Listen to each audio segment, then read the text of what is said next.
Assalamualaikum warahmatullahi wabarakatuh. Nama saya Lesta Ceria. NIM saya 8040180486. Di sini saya akan menjelaskan bagian-bagian dalam framework dan saya mengambil judulnya CMI. CMI itu adalah Stability Material Model Integration.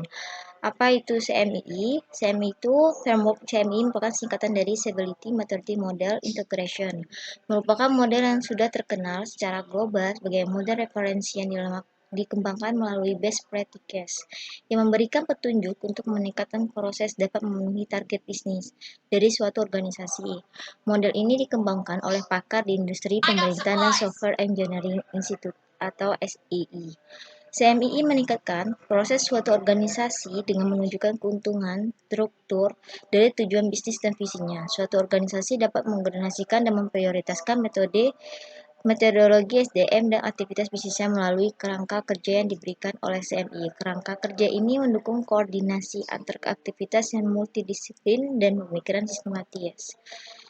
Dari sini CMII sebelumnya yaitu namanya CMM, yaitu sejarah dari CMM menuju ke CMII yang pada awalnya disebut Stability Maturity Model sebagai ukuran standar kematangan pengembangan perangkat lunak.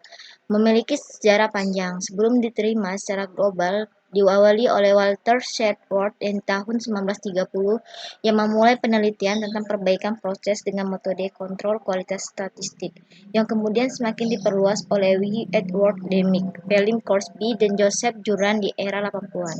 Wood Humphrey dan Ron Redis dan lainnya semakin mengembangkan penelitian ini. Melalui serangkaian implementasi di IMB dan SEI, CMM kemudian mulai dikembangkan sehingga akhirnya diakui sebagai salah satu standar ukuran kematangan kapabilitas pengembangan perangkat lunak. Apalagi sejak DoD, Department of Defense, pemerintah Amerika Serikat, mensyaratkan bahwa setiap pengembangan perangkat lunak yang mendapatkan proyek dalam lingkungan DoD harus memiliki tingkat kematangan CM level 3. Perkembangan CM semakin mendunia dan akhirnya level CMM dapat dilihat pada gambar berikut. Pada level 1 yaitu namanya initial, yaitu proses tidak dapat diprediksi atau dikendalikan dengan buruk reaktif. Level kedua yaitu manage, proses direncanakan, didokumentasikan, dilakukan, dipantau, dan dikendalikan di tingkat proyek seringkali reaktif. Level 3 disebut dengan define, yaitu proses dicirikan dan dipahami dengan baik, proses standar, prosedur, alat, dan lain-lain. Level 4 yaitu quantitative manage, yaitu proses dikendalikan menggunakan statistik dan teknik kuantitatif lainnya.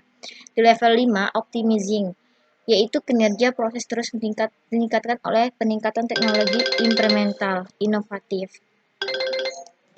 Ya, itulah proses maturity.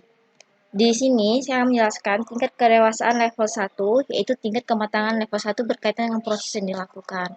Proses tidak dapat diprediksi, kurang terkontrol, reaktif. Kinerja proses mungkin tidak stabil dan mungkin tidak memenuhi tujuan tertentu seperti kualitas biaya, jadwal, tapi pekerjaan yang bermanfaat dan melakukan. Tingkat kedewasaan level 2, tingkat kematangan level 2 berkaitan dengan proses yang dikelola. Proses yang dikelola adalah direncanakan dan dilaksanakan sesuai dengan kebijakan pekerjaan orang-orang yang terampil, sumber daya yang memadai tersedia, keluaran kontrol di produksi pemangku kepentingan terlibat. Proses ditinjau dan dievaluasi untuk kepatuhan terhadap persyaratan. Proses yang direncanakan, didokumentasikan, dilakukan, dipantau, dan dikendalikan di tingkat proyek sering reaktif. Proses yang dikelola semakin dekat untuk mencapai tujuan tertentu seperti kualitas biaya dan jadwal.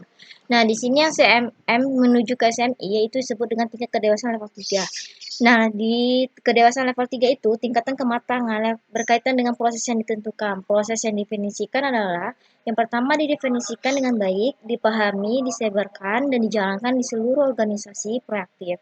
Proses standar, prosedur alat, dan lain-lain ditentukan pada tingkat organisasi atau organisasi X. Proyek atau penjahitan lokal diperbolehkan. Sebagian besar organisasi tidak dapat menyisihkan.